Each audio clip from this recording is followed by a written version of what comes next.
How important is this access from ring road, and ये इसकी अहमियत प्लीज़ ज़रा हाईलाइट करिए कि ये जो एक्सेस मिला है हमें रिंग रोड को। बिस्मिल्लाहिर्रहमानिर्रहीम। मेरे ख्याल से हम सब के लिए एक बड़ी खुशी का मौका है, और मैं हमेशा ये कहता हूँ कि मैं ज़्यादा मोटिवेशन जो है ना मुझे अपने क्रिटिक्स से ज़्यादा होती है। हमारे एनओसी के बारे में शुरू में बात की गई कि एनओसी इनको नहीं मिलेगा, अल्हम्दुलिल्लाह वो 55 डेज़ में मिला। उसके बाद हमारी बेसिकली जो कनेक्टिविटी है वो 3 रोड्स है प्रोजेक्ट की, जिसमें एक जीटी रोड है, एक रिंग रोड है और एक सियालकोट मोटरवे है। तो हमारी समझ लें कि ये जो एक्सेस थी रिंग रोड से बैकबोन भी था। ऑलरेडी हमें जो जीटी रोड है उससे जो रेलवे अंडरपास है उसकी हमें हमारी एनओसी हो चुकी हुई है, रेलवे की जो ट्रैक है उसकी डाइवर्जन हो रही है, उसके बाद उसकी एक्सेस शुरू हो जाएगी। और हमारे लिए एक बहुत बड़ा माइलस्टोन था कि जिससे हमने ये जो रिंग रोड है इससे ऊपर एक्सेस ली है। और ये बेसिकली हमारी जो 350 फीट की जो मेन बुलेवार्ड है उसके साथ इसकी कनेक्टिविटी होनी है और ये प्रोजेक्ट के एंड तक जानी है। इसके अलावा हमारी जो तीसरी एक्सेस है वो सियालकोट मोटरवे की है। तो आई थिंक कि ये हमारे लिए बहुत बड़ी एक चैलेंजिंग काम भी था, क्योंकि इससे पहले एग्जिस्ट नहीं करता था रिंग रोड्स के ऊपर से किसी भी न्यू हाउसिंग प्रोजेक्ट को एक्सेस देना। एग्जिस्टिंग हाउसिंग का तो लॉस थे जिनको एक्सेस दी भी गई है, लेकिन न्यू हाउसिंग के लॉज नहीं थे। तो ये मैटर टेकअप किया गया, गवर्नमेंट के साथ बात की गई और उन्होंने हमारे पॉइंट ऑफ व्यू को समझा और एट द एंड उन्होंने जो है हमें ये एनओसी ग्रांट कर दी है। तो मेरे ख्याल से ये हमारे प्रोजेक्ट के एक और प्रॉस्परस फ्यूचर के लिए बहुत ज़रूरी थी, और मैं समझता हूँ कि ये एक बहुत बड़ी अचीवमेंट है। बहुत सारे लोग जो हैं इसके पीछे जो एफ़र्ट्स हैं उसको समझ नहीं सकते। ये एफ़र्ट मैनेजमेंट ही समझ सकती है कि जितने एफ़र्ट किए गए, और अल्हम्दुलिल्लाह आज हम कामयाबी से इस जानिब अब रवान दुआएँ, और इंशाल्लाह मेरे ख्याल से कि हम अगले 20 से 25 दिन के अंदर उसके ऊपर जो है हमारी जो टेम्परेरी एक्सेस है उसके ऊपर काम शुरू हो जाएगा, और वो हमारे जो भी इवेंट्स होंगे लोग इंशाल्लाह उससे जाया करेंगे। अच्छा, तो ये एक बड़ी कमाल बात है। तो वर्क आप कह रहे हैं कि अगले 20 से 25 दिन में इस पर काम शुरू हो जाएगा? जी इंशाल्लाह ताला। Practically on ground? Practically on ground इसका काम शुरू हो जाएगा। ये एक बड़ी कमाल बात है माशाल्लाह। और यकीनन जब ये चीज़ कंप्लीट होगी उसके बाद जो माहौल बनेगा वो एक और है, क्योंकि हम जैसा जानते हैं कि रिंग रोड जो है अब वो लाहौर की लिटरली एक आर्टरी बन चुकी हुई है। कोई भी बड़ी सोसाइटी हो वो इससे कनेक्टेड है, और आने वाले सालों में जो रिंग रोड की अहमियत है वो मेरे ख्याल से अभी कई लोग हम लोग उसको इमेजिन नहीं कर पाते। मगर अगर आप बाहर गए हैं किसी भी बड़े मेट्रोपोलिस शहर के अंदर, चाहे वो दुबई हो, लंदन हो, न्यूयॉर्क, एलए, तो जो रिंग रोड की कनेक्टिविटी से ज़िंदगी चेंज होती है उस इलाके के लोगों की, वो एक ना सिर्फ ज़िंदगी चेंज होती है बल्कि एक बिल्कुल एक नया लाइफस्टाइल जन्म लेता है, जो कि मेरे ख्याल से हम भी उसका हिस्सा बनने जाएंगे इंशाल्लाह आने वाले दिनों के अंदर। मुजीब साहब, मुझे ये बताएं, Lahore smart city is an attractive place for overseas Pakistanis, और ओवरसीज़ पाकिस्तानीज़ जैसा कि हम जानते हैं कि पाकिस्तान भर के अंदर जितनी भी डेवलपमेंट हो रही है आपकी रियल इस्टेट के अंदर, उसका एक बहुत इंटीग्रल पार्ट है। तो जो इसमें ओवरसीज़ पाकिस्तानीज़ का जो ब्लॉक्स हैं वो बड़ी प्राइम लोकेशन पे, what new opportunities do you plan to offer to the overseas Pakistanis in the coming years? इसमें देखें, हमने शुरू से ही जब प्रोजेक्ट अपना कैपिटल स्मार्ट सिटी भी लॉन्च किया तो हमारा प्राइमरी फोकस था ओवरसीज़ पाकिस्तानी थे। हमारे प्रोजेक्ट का बेसिकली लॉन्च भी मार्च 2018 में कैपिटल स्मार्ट सिटी का वो यूके में लॉन्च किया था हमने प्रोजेक्ट को, गालमन इट वाज 10th ऑफ मार्च।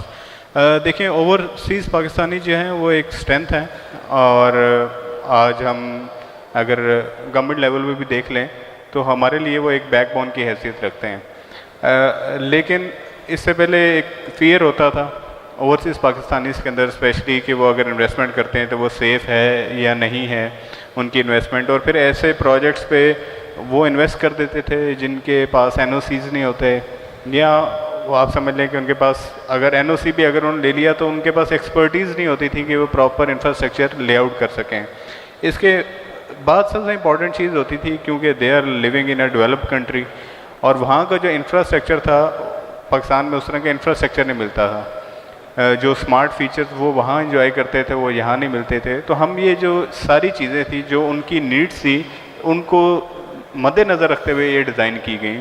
अभी अल्हम्दुलिल्लाह हम इसके अंदर बड़ी न्यू जो हमारी इनोवेशंस हैं वो तो ऑलरेडी एग्जिस्ट कर रही हैं हमारी, कि हमने स्मार्ट फीचर्स क्या दिए हैं, लेकिन अब हम सिलिकॉन वैली का जो प्रोजेक्ट है इंशाल्लाह लाहौर और इस्लामाबाद में उसके अंदर वो शुरू करने जा रहे हैं। मैं सिर्फ आपको उसकी एग्जांपल दूं कि पाकिस्तान में इतना ज़्यादा शॉर्टफॉल है आईटी एक्सपर्ट्स के लिए कि आरफा क्रीम टावर एक ही टावर है लाहौर के अंदर, अगर वहाँ किसी ने डेस्क लेना है तो 7 साल का वेट टाइम है उसके लिए, अदरवाइज़ आपको मिलता ही नहीं है, क्योंकि जो आपका आरफा क्रीम टावर है उसके अंदर सारा इंफ्रास्ट्रक्चर मौजूद है। तो इन चीज़ों को मद्देनज़र रखते हुए हमने कैपिटल में भी और लाहौर के अंदर भी इसको हमने काम उसके ऊपर शुरू कर दिया है, बिल्डिंग्स के ऊपर काम शुरू कर दिया है, उसका हम मार्केट इंशाल्लाह करेंगे।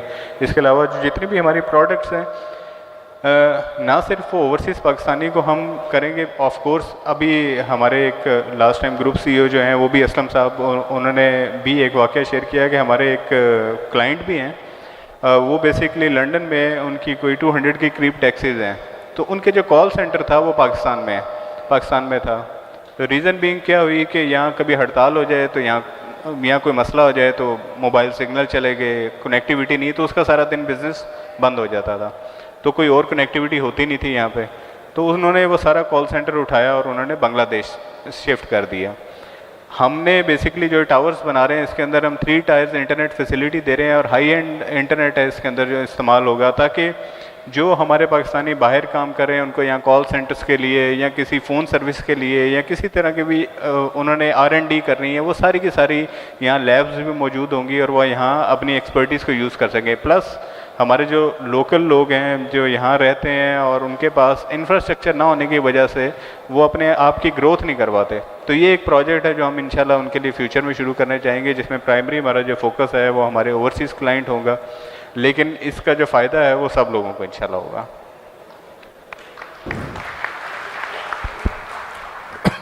मुजीब साहब मुझे ये बताएं, एक बड़ा कॉमन मैन का क्वेश्चन मैं आपसे अगर पूछूं, कोई भी, अब आपको पता है जब एक इंसान इन्वेस्टमेंट करने निकलता है तो उसके जहन में 1000 सवाल होते हैं, उन सवालों में से सबसे जो बेसिक सवाल है वो ये होगा कि जी मैं स्मार्ट सिटी में इन्वेस्ट करता हूँ, मुझे बताएं कि मुझे क्यों यहाँ पे इन्वेस्ट करना चाहिए, चाहे इन्वेस्टमेंट पर्पसेस के लिए हो या फिर अगर मैंने यहाँ पे घर बना के रहना हो या बना बनाया घर मैंने अगर रहना है या इन्वेस्ट करना है, मैं क्यों स्मार्ट सिटी को पिक करूँ? वासिफ भाई बड़ा अच्छा क्वेश्चन है। देखिए अगर मैं फीचर्स के ऊपर मार्केट करना शुरू करूँ, क्योंकि एक USP होते हैं, unique selling points, I can go on with so many points कि हमारे कितने ऐसे पॉइंट्स हैं जिसके बेसिस के ऊपर हम जो है मुख्तलिफ हैं लोगों से, लेकिन मैं समझता हूँ कि सबसे इम्पॉर्टेंट जो पॉइंट है यहाँ पे इन्वेस्टमेंट करने का वो एथिक्स है, वर्क एथिक्स। हमने जो चेयरमैन हैं, हमारे जो ग्रुप CEO हैं, हमें ये कैटेगरीली ये इंस्ट्रक्शंस हैं फर्स्ट कि आपने ओवर सेलिंग की तरफ नहीं जाना।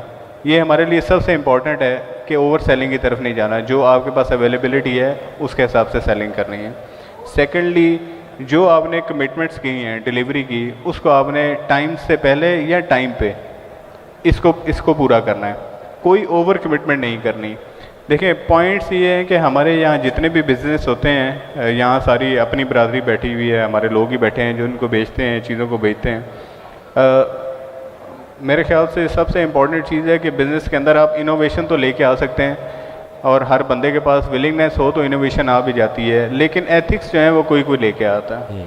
और मेरे ख्याल से सबसे इम्पॉर्टेंट है हमारे बिज़नेस के लिए, और अगर ये एथिक्स एग्जिस्ट करते हैं तो मेरे ख्याल से उनकी जो इन्वेस्टमेंट है ना सिर्फ सेफ़ है, सिक्योर है, बल्कि उसके अंदर अल्लाह ताला की तरफ से बहुत सारी बरकतें भी हैं। तो मैं समझता हूँ कि ये बड़ा हमारे लिए एक यूनिक सेलिंग पॉइंट है अपने ऑथराइज डीलर्स को बेचने के लिए। देखें क्लाइंट्स को जब बेचेंगे तो उसने तो प्रोजेक्ट की एक्सेस देखनी है। हमारा जो प्रोजेक्ट है इस टाइम रिंग रोड के ऊपर है, अभी थोड़ी देर पहले आप LA की एग्जांपल दे रहे थे कि रिंग रोड के साथ साथ क्या चीज़ें चल रही हैं। अब ये देख लें कि इससे पहले लाहौर में ठोकर बिल्कुल डेड होता था, जब मोटरवे बनी वहाँ से लोगों ने आना शुरू किया था, वो सारा एरिया कंजस्टेड हो चुका है। अब वहाँ से भी अब मुल्तान से कोई लोग आ रहे हैं तो वो भी ये रिंग रोड इस्तेमाल कर रहे हैं। जो लोग फैसलाबाद से आ रहे हैं, सरगोदा से आ रहे हैं, किस M2 यूज़ करते आ रहे हैं, उन लोगों ने भी वहीं से एंटर होना है। वहाँ के सराउंडिंग काला शकाकू, मरीद के अंदरून लाहौर, फिर सियालकोट से जो आ रहे हैं उन्होंने भी वो जगह यूज़ करनी है। तो ये हब होना है। और यहाँ सिंपल सी एग्जांपल अगर इनको बिजनेस टर्म में लिया जाए, why to invest in Lahore smart city, तो आप ये देख लें कि without having an access from approved access, जब हमारे पास GT रोड पे नहीं थी, रिंग रोड पे नहीं थी, हमारी प्रॉफिटेबिलिटीज़ कितनी थी। तो अब हमारे पास ये चीज़ें आ गई तो अब इस पे कितनी ज़्यादा प्रॉफिटेबिलिटी इंशाल्लाह जाना शुरू हो जाएंगी। सिर्फ ओवरसीज़ प्राइम की एग्जांपल देते हैं, जहां आपको अभी प्लॉट जो है वो जो पोजेशनेबल प्लॉट हैं जिसके ऊपर पोजेशन अवेलेबल है, तो वही जितनी आपने इन्वेस्टमेंट की है उससे 4 टाइम प्रॉफिट के ऊपर है। तो जो ही ये इंशाल्लाह इसके अंदर ग्रोथ आती जाएगी, इसकी एक्सेस बनती जाएंगी, चीज़ें आती जाएंगी, तो there is lot to earn. अभी तो ये सिर्फ यहाँ अर्निंग स्टार्ट हुई है। अभी सिर्फ हमारे जो कनाल के प्लॉट आप देख लें कि जो हमने शुरू में प्लॉट बेचे थे वो 54 लाख 55 लाख का प्लॉट था, उसके ऊपर अभी 1.5 करोड़ रुपया में वो सेल हो रहा है। बहुत ऐसी लोकेशन है जिसमें लोग 2.25 करोड़ 2 करोड़ भी मांग रहे हैं जिनके पास लोकेशन है, और अभी हमारी एक्सेस के ऊपर काम शुरू होना है। तो जस्ट इमेजिन कि अगले 5 से 6 महीनों में जब आपकी बिल्कुल स्मूथ हो जाएंगी एक्सेस, तो कितनी अच्छी एक आपके पास प्रॉफिटेबिलिटी मार्जिन है। आज इन्वेस्ट करते हैं तो आपने 6 महीनों बाद साल बाद कितना ज़्यादा अर्न करना है। और सबसे इम्पॉर्टेंट चीज़ कि आपके पास इस टाइम वहाँ दिखाने के लिए बहुत कुछ है। विलास बन रहे हैं, मॉस्क बन रही हैं, स्कूल की बिल्डिंग है, कॉलेज की बिल्डिंग है, हमारे हेड ऑफिस उधर शिफ्ट हो रहा है। तो देयर लॉट जो वहाँ कमिंग वी एक्सपेक्ट कि हम इस इंशाल्लाह अभी हमारे 2-3 बहुत बड़े सरप्राइजेज़ हैं, वो हमने इंशाल्लाह अगले महीने के लिए रखे हैं इनको दोबारा से चार्ज करने के लिए। यानी सर मुझे एंड में एक चीज़ बताइए, how do you visualise the expansion of the Lahore smart city in the coming years? हमने अल्हम्दुलिल्लाह जो इसकी एक्सपेंशन है उसके लिए हमने एक बहुत बड़ा प्लान रखा है। इनिशली जो इसकी हमारा प्लान था वो हमारा 3000 से 4000 एकड़ था, लेकिन हम जो हमारे पास एग्जिस्टिंग एरिया है अल्हम्दुलिल्लाह इसमें तकरीबन हम 5000 एकड़ से ज़्यादा क्रॉस कर जाएंगे। लेकिन हमारे एक और बड़ा अच्छा हमारी बातचीत चल रही है जो कि मैं अभी डिस्क्लोज़ नहीं करना चाहते, तो उसके बाद लाहौर स्मार्टी जो है इसको हम तकरीबन 15,000 एकड़ के ऊपर ले जाएंगे। और 15,000 एकड़? जी 15,000 एकड़, और ये इंशाल्लाह लाहौर का सबसे बड़ा रेजिडेंशियल प्रोजेक्ट बनेगा। और ना सिर्फ रेजिडेंशियल और कमर्शियल प्रोजेक्ट होगा बल्कि ये हब ऑफ जिसे कह लें एजुकेशन भी होगा, हब ऑफ आईटी जिसके ऊपर हम स्पेशल फोकस कर रहे हैं। और अभी अल्हम्दुलिल्लाह हमने एक जो लाहौर के अंदर गालबन 11 और 12 जो गेट्स हैं, जो ओल्ड गेट हैं, उसके तर्ज के ऊपर इसका एक विलेज भी लाहौर विलेज के नाम से भी शुरू करने जा रहे हैं, जो कि I think first of its kind concept है लाहौर के अंदर कि जो ओल्ड लाहौर है उसको एज इट इज़ हम डिपिक्ट करें लाहौर स्मार्ट सिटी के अंदर। Thank you. अभी आपने रिसेंटली जिक्र किया था कि 2.66 मरला जो कमर्शियल लाहौर स्मार्ट सिटी का और 6 मरला कमर्शियल जो लाहौर स्मार्ट सिटी का लॉन्च हुआ हुआ है, और अभी 3.5 मरला का हार्मनी पार्क जो एक सेपरेट एक पार्क है। तो आपने कोई हफ्ता डेढ़ पहले कहा था कि हम इसकी जी ना एलोकेशन देने वाले हैं, हम भी उसकी कोई बैलेटिंग करने वाले हैं। तो उसके बारे में कुछ क्लैरिटी, और कुछ लोग जानना चाह रहे हैं कि इसकी डिटेल्स क्या हैं, कुछ आप ज़रा बताइएगा। बिल्कुल, मेरा भी कुछ यही सवाल था जिसको मैं ढूंढ रहा था कि ये जो 2.6 मरला और ये 3.5 मरला के जो हैं इसकी बैलेटिंग के बारे में कुछ अगर इसमें जी जो हमारा अगर आपने देखा होगा मैप अभी देखा होगा उसके अंदर ऑलरेडी ओवरसीज़ 1 और एग्जेक्टिव 1 के अंदर 2.66 मरला और 6 मरला के जो कमर्शियल प्लॉट्स हैं वो ऑलरेडी मौजूद हैं, जो कि हमने अलॉट नहीं किए थे अलॉन्ग विद 2 कनाल्स जो अभी हमने बेचे ही नहीं हैं। तो इंशाल्लाह हम 18 सितंबर ऑनवर्ड जो है इसकी जो भी क्राइटेरिया हम डिसाइड करेंगे वो आपको बता देंगे। वो उतनी पेमेंट के बाद आप देन एंड देयर पेमेंट करें और मैप के ऊपर जो है आप इसकी एलोकेशन ले लें। जो ही वहाँ ओवरसीज़ 1 और 2 में ये हमारे पास जो बुकिंग है, जो प्लॉट्स हैं वो ख़त्म होते हैं, तो हम इंशाल्लाह ओवरसीज़ 2 के साथ ही इसका मैप इशू कर देंगे और इसके ऊपर भी उसी तरह से आप पेमेंट्स जमा करा के इसकी भी सिलेक्शन बैलेटिंग 2 के साथ इंशाल्लाह ताला हो जाएगी, जिसके अंदर 3.5 मरला भी होंगे, 2.5 मरला भी और 6 मरला भी होंगे। और इसके अंदर ही जो हमारी बैलेटिंग 2 है उसी के अंदर ही हार्मनी पार्क का पूरा ब्लॉक इनकॉर्पोरेट कर दिया गया है, जिसके अंदर ये सारे के सारे प्रोडक्ट्स मौजूद होंगे जिसकी आप सिलेक्शन कर सकते हैं। ज़बरदस्त। मुजीब भाई, यानी कि मैं थोड़ा सा स्पेसिफिक, सारे लोग पूछ रहे थे कि हार्मनी पार्क की लोकेशन कहाँ होगी, तो देन इट इज़ डिसाइडेड कि ओवरसीज़ 2 और एग्जेक्टिव 2 वाली लोकेशन में ही हार्मनी पार्क इनकॉर्पोरेट हो चुका है। जी एग्जैक्टली उसी के अंदर ही होगी। और देखें ये इस प्रोजेक्ट को आप इस तरह से समझने शुरू करेंगे, it's a box, it is connected from the 4 sides. तो जो हमारी 350 फुट की मुले वार्ड है वो दरमियान से प्रोजेक्ट की गुजर के जा रही है। Then you have an access from Sialkot motorway GT road, और उसके बाद जो पीछे एक और रोड है उसके साथ आपकी एक्सेस जाके टच होती है। तो ये सारी इसी बॉक्स के अंदर सारी चीज़ें एलोकेटेड है, और इंशाल्लाह ताला आप देखेंगे कि उसकी भी बहुत ही प्राइम लोकेशन आपको नज़र आएगी इंशाल्लाह। ज़बरदस्त। जी भाई, एक चीज़ और पूछना चाहूँगा। अब अल्हम्दुलिल्लाह हम प्रोजेक्ट की उस स्टेज पे आ गए हैं कि जहाँ वो लोग जो बड़े प्लाट्स चाहते हैं, चाहे वो रेजिडेंशियल हो चाहे कमर्शियल हो, ख़ास तौर पे कमर्शियल के जो कनाल 2 कनाल 4 कनाल और 8 कनाल के प्लाट्स के भी हमारे पास क्यूरीज आती हैं कि हमें एलोकेट किया जाए, हम अपने हाई राइज के प्रोजेक्ट्स या अपने कॉर्पोरेट ऑफिस जो है ना वो बनाना चाहते हैं। तो क्या उनके लिए क्या ऑफरिंग कब तक आएगी जो ना कि ये बड़े बड़े लोग जो जिनको बड़ी स्पेसेस चाहिए वो यहाँ जो है ना वो अपनी कोई लैंड उनको जो नाम एलोकेट कर दें? अच्छा, जहाँ तक क्या कहते हैं, अगर मैं प्रोडक्ट वाइज आना शुरू करूँ तो जो कमर्शियल प्लॉट हैं बड़े साइज़ के, आई थिंक वो तो थोड़ा सा लेट हम लेके आएंगे, उसमें may be after 2 years, may be 1.5 years 2 years, उसके बाद हम ऑफ कोर्स उसको लेके आना शुरू करेंगे। उसके बाद जो हमारी बड़ी इंपॉर्टेंट प्रोडक्ट है गोल्फ कोर्स के साथ साथ जो फार्म हाउसेस का प्रोजेक्ट है, उसको भी हम इंशाल्लाह उसको भी प्लानिंग शुरू होगी भी है, और उसको भी हमने प्लेसमेंट हो चुकी है कि किस जगह पे हमने फार्म हाउसेस लेके आने हैं। और जो हमारे 2 कनाल के प्लॉट हैं वो इंशाल्लाह बहुत ही जल्द इंशाल्लाह ताला हम उसको मार्केट करेंगे, और ऑफ कोर्स वो भी आप लोगों के लिए एक अच्छा सरप्राइज़। हमने हमेशा जो काम किया है वो ये किया है कि अगर हम यहाँ से कुछ कमाते हैं तो हमारे साथ जो अटैच जितने भी लोग हैं, चाहे वो हमारे क्लाइंट्स हैं चाहे हमारे वो सेल्स पार्टनर हैं, वो भी कमाएँ। तो मेरे ख्याल से कि हमें अगर एक दूसरे को सपोर्ट करके चलना चाहिए, एक दूसरे के बिज़नेस का ख्याल करके चलना चाहिए, और जो आपके वर्क एथिक्स हैं उसको हमेशा आगे लेके चलना चाहिए। कंपटीशन हमने अपने साथ रखा हुआ है कि हमने अगर इस्लामाबाद में ये किया था तो हमने लाहौर में ये करना है, और इंशाल्लाह अगर इस्लामाबाद लाहौर में ये किया तो जो हमारी नेक्स्ट डेस्टिनेशन है उसमें हमने क्या डिफरेंट करना है। तो सक्सेस की मुझे तो सबसे बड़ी वजह जो है वो एक नेक नीति ज़रूर नज़र आती है, और दूसरी चीज़ जो सबसे बड़ी नज़र आती है कि हमारे साथ लोग अटैच हुए हैं वो बड़े अच्छे लोग हैं, वो उसी तरह ऑन करते हैं चीज़ों को जिस तरह हम ऑन करते हैं, और इस प्रोजेक्ट को अपना लेके समझते हैं। तो मेरे ख्याल से आप सब अपने लिए ज़रूर एक बार तालियां मारें। जी, भरपूर तालियां होनी चाहिए। क्या लाहौर स्मार्ट सिटी में इन्वेस्ट करने का जो बेस्ट टाइम था वो गुजर चुका हुआ है या अभी आना है? बड़ा अच्छा क्वेश्चन किया है वासे भाई आपने। मेरे ख्याल से कि इन्वेस्ट करने का टाइम कभी भी कहीं ख़त्म नहीं होता। आप ये देख लें कि अभी एक्सेस आने से पहले, कंस्ट्रक्शन इस एक्सेस की स्टार्ट होने से पहले हमारी प्रॉफिटेबिलिटीज़ किधर थी, जिस पे सिर्फ लोगों को यकीन था कि यहाँ एक्सेस आनी है। अब अल्हम्दुलिल्लाह एक्सेस आ चुकी है, इसके अलावा तीसरी एक्सेस भी आनी है।